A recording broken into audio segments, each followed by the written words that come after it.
여러분 안녕하십니까? 이 이란과 관련해서 미국이 협상을 계속하나 아니면 다시 전쟁을 할 것인가? 지금 기로에 서 있다고 합니다.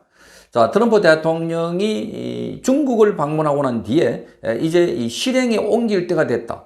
자, 이란으로부터 지금 협상을 하고 있지만, 자, 이란은 호르무즈 해협의 통행을 자유화하겠다. 그리고 기본적으로 해외에 묶여있는 이란 자산을 풀어달라 이렇게 요구를 했다고 하는데, 트럼프는 무엇보다도 지금 우라늄을 빨리 미국에 넘기라, 그리고 핵 개발을 20년 동안 못한다 하는데 못을 박아라 이렇게 요구를 하고 있습니다. 그런데 이란은 이 핵 개발 관련해서는 지금 묵묵부답이다.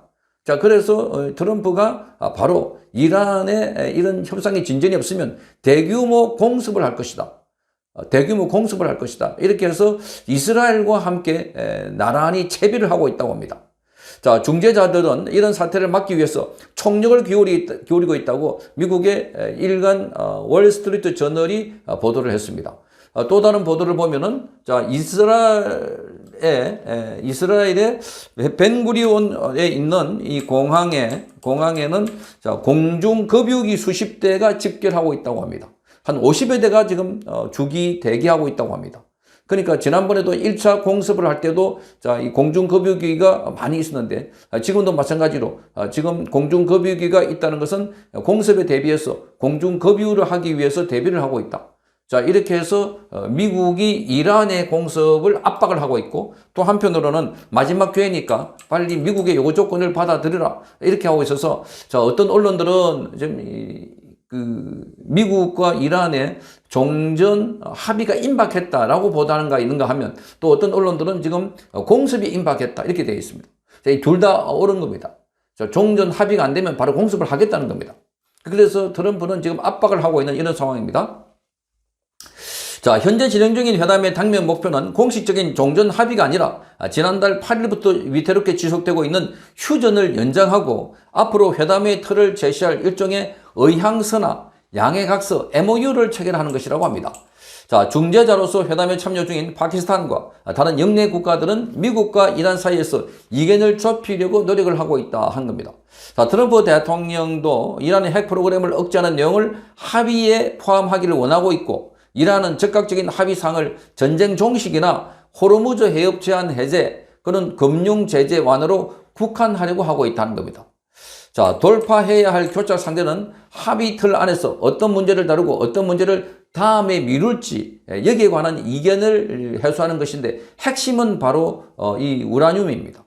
자, 이런 제한적 합의에도 이르지 못할 경우 미국과 이스라엘은 며칠 동안에 이란의 에너지 인프라 등의 경제 분야에 대한 표적들을 겨냥해서 단기간 공습을 단행할 것이다. 자, 임박했다 하는 이야기도 나오고 있습니다. 자, 이것은 이란 정권의 합의에 응하도록 압박을 가중하려는 의도지만, 이란은 만약에 미국과 이스라엘이 세력 공습을 가한다면 광범위한 보복을 할 것이다, 이렇게 경고를 하고 맞대응을 하고 있습니다.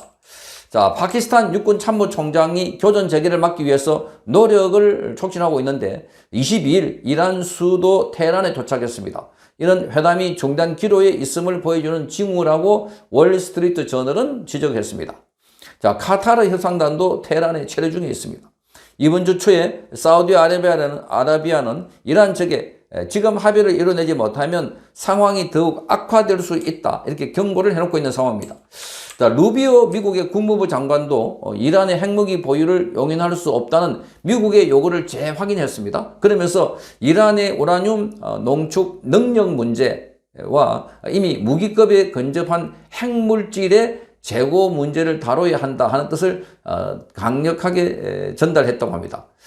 자, 기자들에게 약간의 진전이 있었다, 과장하고 싶지는 않다, 축소해서 말하고 싶지도 않다 이렇게 말하면서 약간의 진전이 있었다 하는 것은, 자, 이 이란 쪽에서 뭔가 약간의 양보를 했는데 그것 가지고는 안 된다는 겁니다. 확실하게 이 이스라엘 같은 경우는 자, 핵이 없어야 된다. 자, 이 이스라엘이 가장 위협을 느끼고 있는 것은 이란의 핵무기입니다. 자, 이란이 핵무기를 가지려고 굳이 애쓰는 것은 북한만 봐도 잘 알 수 있습니다. 자, 북한은 이미 핵무기를 갖고 있기 때문에, 자, 이래서 공격을 하거나 타겟을 하거나 하지 못하고 있다, 그렇게 보고 있는 겁니다.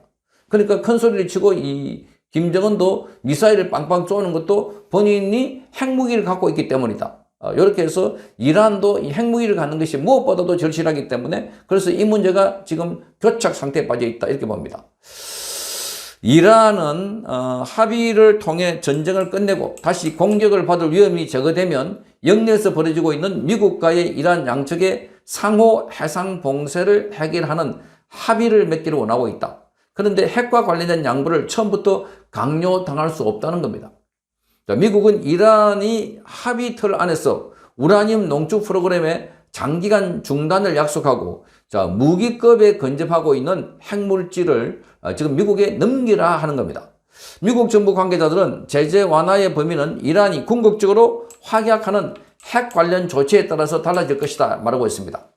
자, 트럼프는 이란이 이 지역에서 공습을 재개할 수 있는 전쟁 확산의 위험을 감수할 것인지, 그러니까 트럼프는 지금 전쟁을 할 것인지 아니면 이란의 핵 프로그램에 대한 자신의 요구를 약간 유연하게 해가지고 태도를 보일 것인지, 여기에 지금 트럼프의 딜레마, 트럼프의 고민이 담겨 있다 이렇게 보여지고, 미국과 이스라엘은 전쟁 기간에 2만 회 이상의 공습을 단행했습니다. 지난번에 2만 회. 이란은 핵 프로그램을 포기하는데 동의하지 않고 있습니다. 그럼에도 불구하고 트럼프의 일부 참모진, 외부 조언자들은, 미국 보수 언론들은 트럼프 대통령에게 적어도 제한적인 대이란 공습을 지시해야 한다, 이렇게 조언을 하고 있다고 합니다. 이게 미국의 협상 레버리지를 강화할 것이라고 주장을 하고 있습니다. 그렇다면 국지전이라도 일어날 수 있다는 겁니다. 자, 트럼프는 이번 주 들어서 합의에 도달하지 못하면 이란 공격을 재개할 것이라고 여러 차례 경고를 했고, 트럼프 행정부가 이란 공격을 재개할 경우 이스라엘 역시 동참할 것이라고 월스트리트 저널은 밝히고 있습니다. 이스라엘은 트럼프 대통령이 이란의 핵 프로그램과 미사일 능력을 충분히 억제하지 않는 합의에 동의해 줄 가능성이 있다고 우려하고 있습니다. 그 이스라엘로서는 지금 핵무기를 어떻게 할 것인가, 여기에 관심이 있고, 만약에 트럼프가 여기 양보한다면 이란도 이스라엘도 지금 발각하고 있는 겁니다. 자, 그래서 트럼프 대통령과 네타냐후 이스라엘 총리는 지난 19일 날 긴장된 분위기 속에서 전화 통화를 하면서도 의견 충돌이 있었다 이렇게 알려졌습니다. 네타냐후는 휴전 협정을 맹렬히 비난하는 한편 트럼프는 외교적 과정을 옹호했다고 이 사안에 정통한 관계자들이 전했다고 합니다. 그러니까 네타냐후는 빨리 공격을 하자 이렇게 말하고, 트럼프는 계속 전쟁이 문제가 아니라 외교적으로 문제를 풀어보자 이렇게 말하고 있는데, 그런데 이제는 그 시한이 다가와서 트럼프가 결정해야 될 시점이다. 결정해야 될 시점. 양보를 할 것인가 아니면 이란에게 강경한 대응으로 공격을 할 것인가. 만약에 제한적인 합의가 이루어진다면 트럼프 대통령은 이란의 핵무기 보유를 영원히 방지하겠다는 약속이 적어도 단기적으로는 이루어지지 않는다는 점을 수용해야 된다 이렇게 밝혔습니다. 자, 트럼프 대통령은 이란이 20년 동안 핵 농축을 중단하고 이 농축 우라늄 전량을 미국에 넘기라 이렇게 요구하고 있습니다. 자, 트럼프 대통령은 21일에는 호르무즈 해협이 재개방될 것이고, 자, 이 이란 물질, 핵물질을 미국이 확보할 것이다 이렇게 공언했는데 벌써 21일이니까 오늘 23일입니다. 시간이 지났습니다. 그래서 트럼프는 이제 결단의 시간이 왔다. 자, 이 결단에 이란에 대한 공습을 할 것인가 아니면 이란이 백기를 들고 미국 측의 요구에 부응할 것인가. 자, 이게 점점 이러한 문제는 이제 벼랑 끝으로 가고 있는 상황인 것 같습니다. 성창경 TV였습니다.